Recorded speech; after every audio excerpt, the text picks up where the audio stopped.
দূর দূর, হঠাৎ করে কেন যে এত চুল ঝরছে বুঝতেই পারছি না।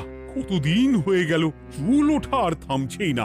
না, এমন হতে থাকলে তো মাথায় টাক পড়ে যাবে। না না না, আজ রাজবৈদ্যের কাছে পরামর্শ নিতে হবে। কি ব্যাপার মহারাজ, আজ আপনাকে এমন চিন্তিত দেখাচ্ছে কেন? জীবনে বড় দুঃখ গোপাল, মন মেজাজ একদম ভালো নেই। সে কি, কি হয়েছে মহারাজ? গোপাল থাকতে দুঃখ কিসের? আর বলো না, মাথার চুলগুলো আজকাল ঝড়ে পড়া পাতার মতো পটপট করে ঝরে যাচ্ছে। আমি তো জানি কেন এমন হচ্ছে, কিন্তু এখনই মুখ খুললে চলবে না। আর একটু বেশি বিপদ বাড়লে তখন মাঠে নামবো। তাই বলুন। এ তো খুব ছোট ব্যাপার, চুল ঝরলে টাক পড়বে, আর সেটা পড়া কত ভালো জানেন? কথায় আছে, যত বড় টাক তত বেশি টাকা। তুমি চুপ করো তো বাপু। যদি টাক থাকলেই টাকা হতো, তাহলে তোমার টাকা কোথায়? যেটা বোঝো না সেটা নিয়ে কথা বলো না। তাই না তাই, মহারাজের ঝরছে চুল, চিন্তার ভাঁজ মাথায়। গোপাল যতই চেষ্টা করুক, চিড়ে ভিজবে না কথায়। তোমরা সকলে থামো তো দেখি। ও রাজবৈদ্য, তুমি এর কিছু উপায় বলো।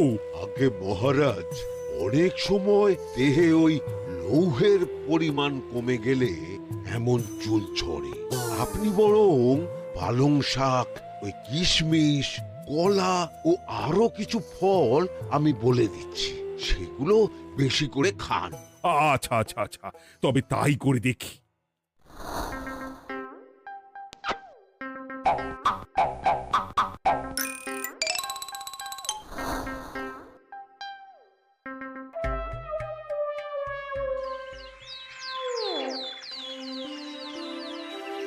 ও রাজবৈদ্য, তোমার কথা মতো শাক পাতা ফলমূল সবই তো খেলাম, চুল ঝরা বন্ধ তো হলোই না। তো জানতামই এমন হবে। কিন্তু মহারাজ, এমনটা তো হওয়ার কথা নয়। কিন্তু হচ্ছে তো। আরে আমার সাধে চুল, কোথায় চলে গেলি সব? এর জন্য তুমি দায়ী। তুমি এর জন্য শাস্তি পাবে বৈদ্য। আমাকে আমাকে ক্ষমা করে দিন মহারাজ, এমনটা হবে এ তো আমি ভাবতেই পারিনি। কিছু মনে করবেন না মহারাজ, ছোট মুখে বড় কথা বলছি, কিন্তু সত্যি এখানে রাজবৈদ্যর কোনো দোষ নেই। ওকে শাস্তি দেওয়াটা ঠিক হবে না মহারাজ। দেখেছেন মহারাজ, গোপালের সাহসটা দেখেছেন? আপনার মুখের উপর কথা বলছে।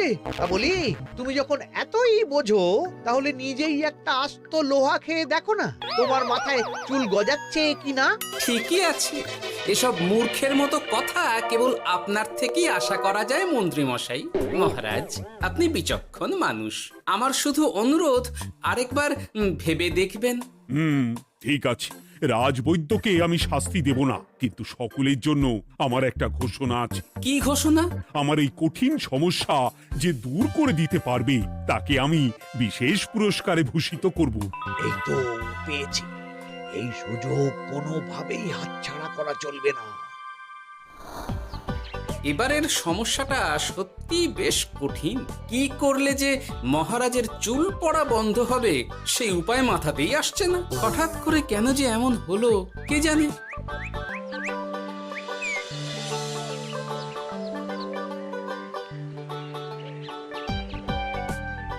ও মা, তুমি এসে গেছো? একটু বসো, আমি তেলটা মেখেই হাত ধুয়ে খাবারটা বাড়ছি। হ্যাঁ, সে ঠিক আছে, কিন্তু তুমি কিসের তেল মাখছো এটা? কি আবার মাথার চুলের তেল? এখানেও চুল, ওদিকে মহারাজেরও চুল ঝরে পড়া নিয়ে আমরা সবাই হিমশিম খাচ্ছি গিন্নি। আরে, মহারাজের অত সুন্দর কালো চুলগুলো ঝরে যাচ্ছে, এ তো ভারী দুঃখের কথা। সে আর বলতে। ওই জন্যই তো আমি বাবা মাথায় এই জড়িবুটি তেল মাখি। এতে চুলের গোড়া শক্ত করে, চুলকে ভালো রাখে, নতুন চুল গজায় সব। হ্যাঁ। কি কি বললে? নতুন চুলও গজায়? সত্যি? হ্যাঁ, বাহ, তাহলে আর চিন্তা কি? আমাকে এই তেলটা একটু দিতে পারবে গিন্নি? মহারাজকে দিয়ে আসি। উনি বলেছেন যে ওনার সমস্যা দূর করতে পারবে তাকে উনি পুরস্কার দেবেন। ওমা, এই তাই নাকি? এ তো দারুণ ব্যাপার গো। নাও নাও নাও, তেলখানা নিয়ে মহারাজকে কাল দিয়ে এসো তাহলে। আর জানিয়ে দিও, দিনে 2 বার কিন্তু তেল মাখতেই হবে। হ্যাঁ, আচ্ছা, ঠিক আছে।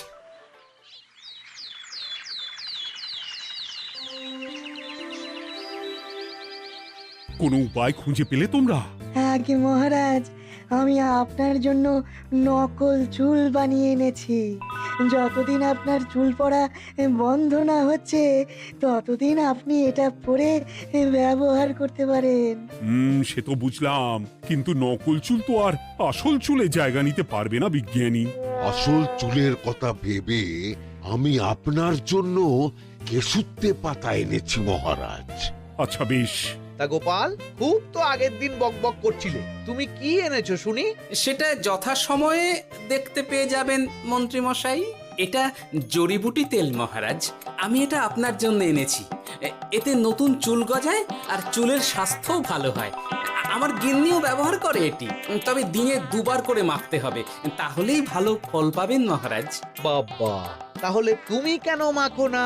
আচ্ছা, আপনার সমস্যাটা ঠিক কোথায় বলুন তো মন্ত্রী মশাই? মহারাজের জন্য কিছু আনলেও কথা শোনান, না আনলেও কথা শোনান। সত্যি তো মন্ত্রী, কেন তুমি সব সময় গোপালের পিছনে পড়ে থাকো বলো তো? এরা তো তাও সবাই কিছু না কিছু আমার কথা চিন্তা করে এনেছে, তুমি তো সেটাও করনি। না, আসলে মহারাজ, আমিও ভাবছিলাম আপনার কথা, কিন্তু থাক, বুঝেছি। আহ, দারুণ। তেলের গন্ধটাও খুব সুন্দর। গোপাল, তোমায় অনেক ধন্যবাদ। আশা করছি ব্যবহার করলে খুব ভালো ফল দেবে। একদম দেবেই মহারাজ। দূর বাবা, ভেবেছিলাম এক, হলো আর এক। কোথা দিয়ে যে গোপালটা মাঝখান দিয়ে এসে নাক গলিয়ে ঢুকে পড়ে, খুব শক্ত পুরস্কার নেওয়ার। দেখাচ্ছি মজা।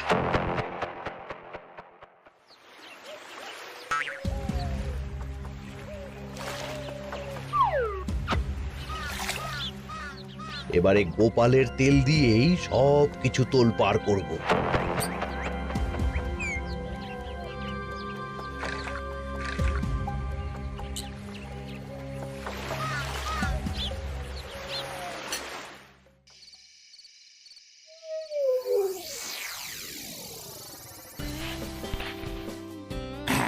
ব্যাস, হয়ে গেল 2 বার মাখা। গোপাল বলেছিল এতেই ভালো ফল পাবো, কিন্তু এখন মাখার পর মাথাটা কেমন জ্বালা জ্বালা করছে মনে হচ্ছে। হয়তো নতুন চুল গজাবে বলে এমন হচ্ছে। কাল সকালে বোঝা যাবে। এতক্ষণে বোধ হয় ছোট ছোট চুল গজিয়েই গেছে। কি এটা চুল গজানোর তেল ছিল নাকি পড়ে যাওয়ার? হে ভগবান, যেটুকু বাকি ছিল সেটাও ঝরে পড়ে টাক পড়েই গেল। হ্যাঁ, গোপালই হলো যত নষ্টের গোড়া। আজ আসুক সভায়।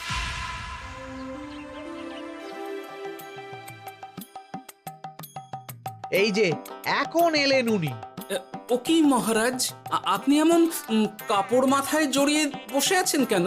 তুমি আর এমন প্রশ্ন জিজ্ঞাসা করো না গোপাল, তোমার দয়াতেই মহারাজের এমন অবস্থা। মানে?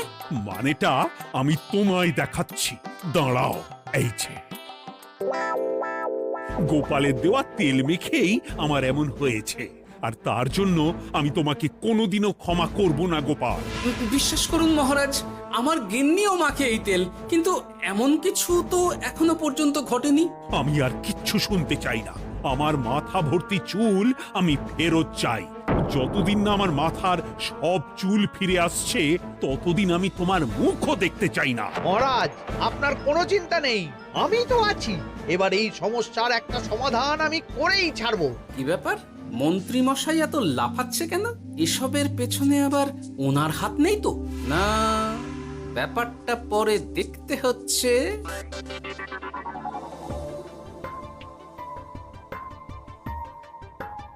আমি বলি কি মহারাজ, এই সময়টা বরং আপনি নকল চুলটা মানে মানে পরচুলা ব্যবহার করুন। হ্যাঁ, অগত্যা কিছু তো একটা গন্ডগোল আছেই। গিন্নিও তো রোজ মাথায় তেল মাখে, কই এমন তো হয় না। মন্ত্রী যদি কিছু করেও থাকে তাহলেও হাতে নাতে ধরবো কিভাবে? ও কি গো গোপাল দাদু, এখন এই সময় তুমি রাজসভা ছেড়ে এখানে? তোদের দাদু আর রাজসভায় যাবে না রে? কি বলছো গো? কেন? আর কেন, বিনা দোষে এমন শাস্তি। তোমায় শাস্তি দিয়েছে, তুমি শুধু বলো কে তোমার সাথে কি করেছে, বাকিটা আমরা বুঝে নিচ্ছি। আচ্ছা, আর বলছি কৃষ্ণনগরের মন্ত্রী মশাইয়ের বাড়িটা কোন দিকে একটু বলতে পারবেন? কৃষ্ণনগরে নতুন নাকি? আগে তো আপনাকে কখনো দেখেছি বলে মনে পড়ছে না। হ্যাঁ, আমি এখানে থাকি না, আমি এখানে আমার কাজে এসেছি, তাই মন্ত্রী মশাইয়ের বাড়ির ঠিকানাটা যদি একটু বলে দেন। নিশ্চয়ই, এ পথ দিয়ে সোজা চলে যান, তারপর কিছুটা ডান দিকে গেলেই পেয়ে যাবেন। আচ্ছা, অনেক ধন্যবাদ। ভিন গাঁয়ের লোক মন্ত্রী মশাইয়ের বাড়িতে, ব্যাপারটা বেশ সন্দেহজনক লাগছে। এই এই গুলটে ন্যাপলা, তোরা তোরা দুজন একটু আড়াল থেকে দেখতো লোকটা মন্ত্রী মশাইয়ের বাড়িতে ঠিক কি জন্য এসেছে, তারপর আমায় খবর দিস। ঠিক আছে গোপাল দাদু। তোমার আবার এখানে আসার কি দরকার ছিল? আমি তো বলেছি যে আমি ঠিক গিয়ে তোমার পাওনা গন্ডা মিটিয়ে দেবো। মিটিয়ে দেবে? কতদিন হয়ে গেছে জানেন? দেখো, হয় আমার কীটনাশক আর সার সব ফিরিয়ে দিন, নয়তো আমার জিনিসের দাম মিটিয়ে দিন। কীটনাশক, সার আর কি করে ফেরত দেবো বলো? ও তো সব পুকুরের জলে মিশে গেছে। ওসব আমি জানি না, আমার পাওনা গন্ডা মিটিয়ে দিন, ব্যাস।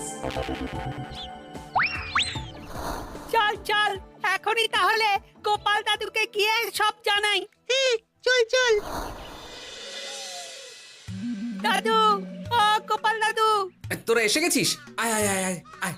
মন্ত্রী মশাইয়ের মুখ থেকে অনেক খবর পেলাম। তাই নাকি? কি শুনি? মন্ত্রী মশাই ওই লোকটার কাছ থেকে অনেক কীটনাশক সার নিয়েছে, কিন্তু এখনো জিনিসের দাম মেটায়নি। হ্যাঁ, ওই জন্যই তো মন্ত্রী মশাইয়ের উপর লোকটা খুব লেগেছিল, হুমকিও দিয়েছে 1 সপ্তাহের মধ্যে জিনিসের দাম সব মিটিয়ে দিতে হবে। তাই নাকি? কিন্তু কীটনাশক সার নিয়ে মন্ত্রী মশাই কি করবে? সেটা তো বলতে পারবো না দাদু। তবে হ্যাঁ, মন্ত্রী মশাই ওই লোকটাকে বলছিল যে ওই সব কীটনাশক সার পুকুরের জলে মিশে গেছে। কি বললি? পুকুরের জলে? আচ্ছা, এবার দুয়ে দুয়ে 4 করা গেল। অনেক ধন্যবাদ রে তোদের। বল বল, তোরা কি খাবি? কিচ্ছু লাগবে না গোপাল দাদু, তবে ভোলা বয়ের আর মিষ্টি খাওয়ালে। আচ্ছা আচ্ছা। কি করে যে মহারাজকে আসল ব্যাপারটা বোঝাই, কিছু তো একটা উপায় বের করতেই হবে।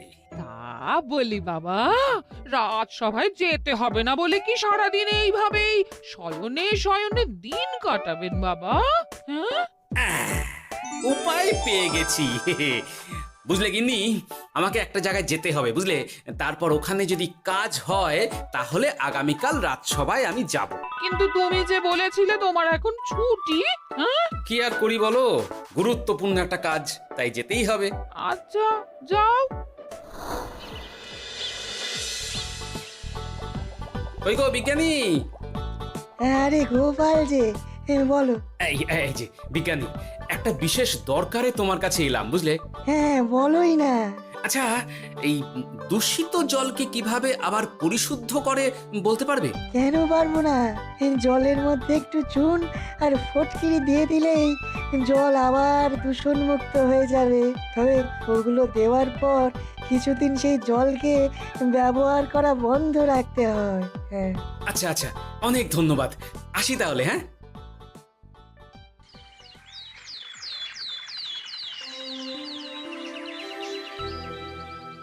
ছায়া পড়েছে, ছায়া পড়েছে, আমি বেশ বুঝতে পারছি তার ছায়া পড়েছে এখানে। কার ছায়া পড়েছে? আজকাল তোর মাথা থেকে অনেক চুল ঝরে পড়ছে, তাই না? আগে হ্যাঁ সাধু বাবা, আপনি একদম ঠিক কথা বলেছেন। ও বাবা, এই আবার কোথা থেকে উদয় হলো? আরে আমি একা গিয়ে সেই স্নানের পুকুর পরিদর্শন করতে চাই। যথা আজ্ঞা বাবা।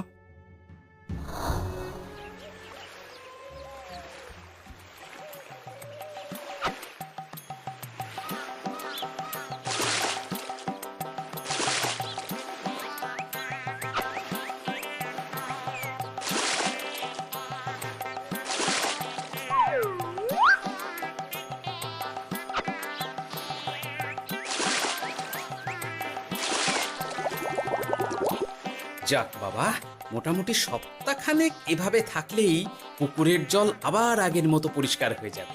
এবার শুধু মহারাজকে একটু বুঝিয়ে বললেই হয়ে যাবে।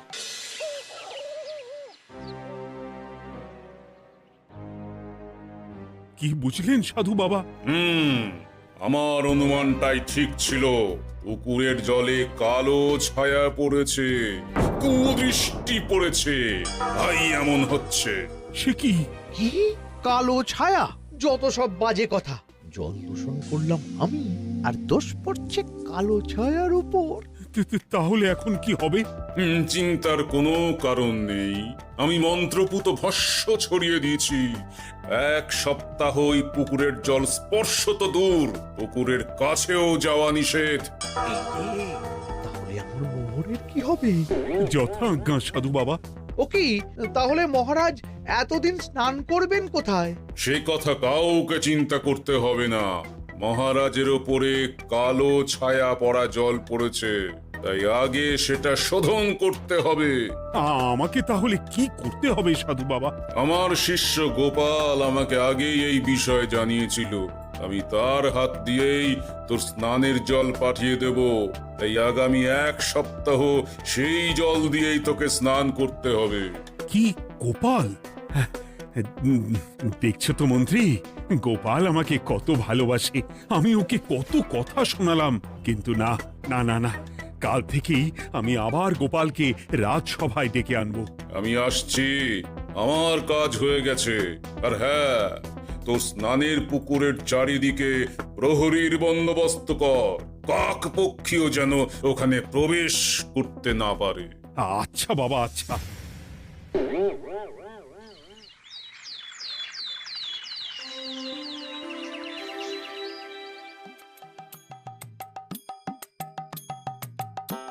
গোপাল, তোমাকে আবার এখানে দেখতে পেয়ে আমার খুব ভালো লাগছে। তোমার গুরুদেব গতকাল এসেছিলেন, কিছু মনে করো না। না বুঝেই তোমাকে অনেক কথা শুনিয়েছি। না মহারাজ, আমি জানি আপনি আমাকে খুব ভালোবাসেন, তাই আমি কিছু মনে করিনি মহারাজ। এই নিন, আমি আপনার স্নানের জল এনেছি। হ্যাঁ হ্যাঁ, দাও দাও দাও।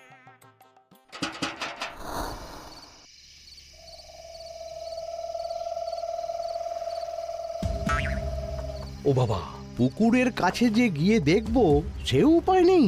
চারপাশে প্রহরীতে ভর্তি। তাহলে কি সত্যি সত্যি কালো ছায়া পড়েছে? ভালোই হলো, পাওনাদারকে বলে দেবো কীটনাশকটা জালি ছিল। হি হি।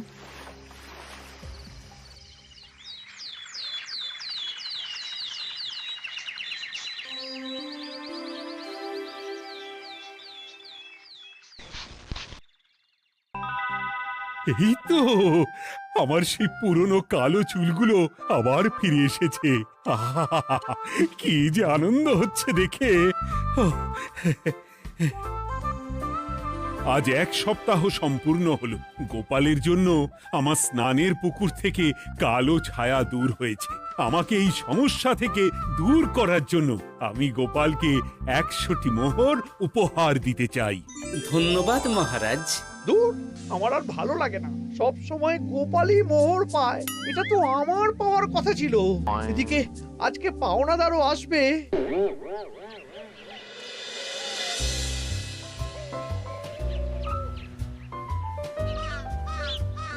গোপাল দাদু, ওই লোকটা এসে গেছে। আচ্ছা, আসছি। এটা তো মন্ত্রীর বাড়ির দিকে রাস্তা। আমরা তাহলে ওদিকে কেন যাচ্ছি গোপাল? আপনার পুকুরের আসল রহস্যটা কি সেটা আপনি জানবেন না মহারাজ? মানে? নিজের চোখেই দেখুন, তাহলে বুঝতে পারবেন। আর একটু সময় দাও আমায় ভাই। এমনিতেও তোমার কীটনাশক কোনো কাজের নয়। কি এখন এসব কথা আর একদিনও সময় দিতে পারছি না। একটু বোঝো, একটু। সব আমি মহারাজের পুকুরের জলে মিশিয়ে দিয়েছি। মন্ত্রী, তুমি তাহলে সেই কালো ছায়া? মহারাজ, আপনার পর্দা ফাঁস হয়ে গেছে মন্ত্রী মশাই। তুমি তাহলে সবটা জানতে? একদম প্রথম থেকে। রে, খুব জোর ফেঁসেছি। এদিকে পাওনা আর ওদিকে মহারাজ, এইখান থেকে কেটে পড়তে হবে। ই! গন্ডগোল করে আবার পালানো হচ্ছে কবে রে? বলো, কেন করেছিলে? মহারাজ, আমি ভেবেছিলাম আপনার সব চুল উঠে গেলে আমি আপনার কাছ থেকে চুল গজানোর ওষুধ দেওয়ার নামে অনেক টাকা লুটবো। কিন্তু সেই ভাবনা ভাবনাই থেকে গেল, সেগুড়ে যে বালি হয়ে গেল। ভাবা যায় চুলের জন্য চুলো চুলি, হ্যাঁ?